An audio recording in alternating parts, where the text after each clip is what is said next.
Gregory Agid. I play the clarinet. This is Joshua Starkman. Joshua is our guitarist.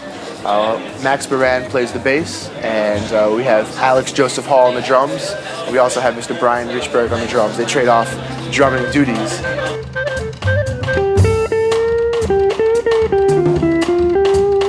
I started playing the clarinet when I was 12 years old, and again, I always idolized musicians like Sonny Rollins, Dexter Gordon, Joshua Redman, Wynton Marsalis, and a lot of these guys are known for their quartet playing, and so it was always a dream of mine to be able to have my own quartet. My band would not be what it is without the guys that I currently play with, and so for me it's a real privilege to have three gentlemen who are dedicated to what my vision is, and it's a real privilege to have an opportunity to grow and create a unique band sound. We try to share in a musical experience amongst ourselves as musicians and with the audience. We try to share the cultural history of New Orleans and also put in our influence and our life experiences to helping expand the greater musical traditions of this city.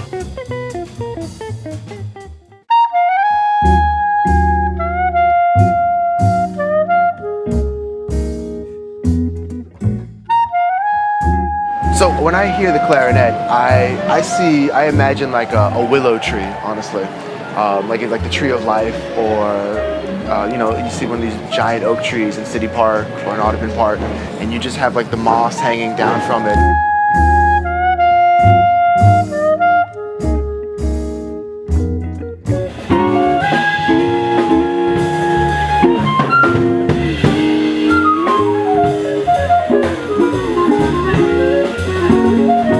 That I found called the American Jazz Quintet, and they were founded in 1958 here in New Orleans, and it was the first modern jazz quintet of all New Orleans musicians, and they really pioneered the New Orleans modern jazz scene, and it featured Ellis Marsalis, Alvin Batiste, Harold Batiste, Ed Blackwell on drums, and Richard Payne on bass, and that group really inspired the music that I play, and it was really cool because I came across a bunch of like old recordings of them recently, and it's just absolutely amazing. It blew my mind, and it was really cool to hear that this music was happening in New Orleans at that time.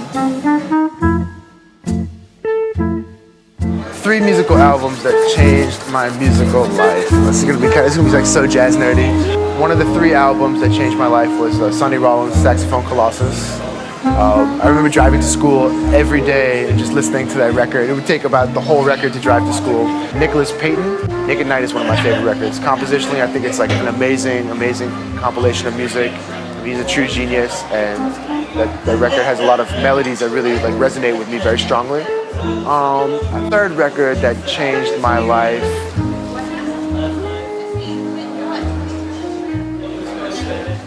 I have to say Alvin Batiste. Alvin Batiste, he was my mentor, and I've spent a lot of time listening to that record, and it means a lot to me on a personal level because I had so much personal interaction with Alvin Batiste.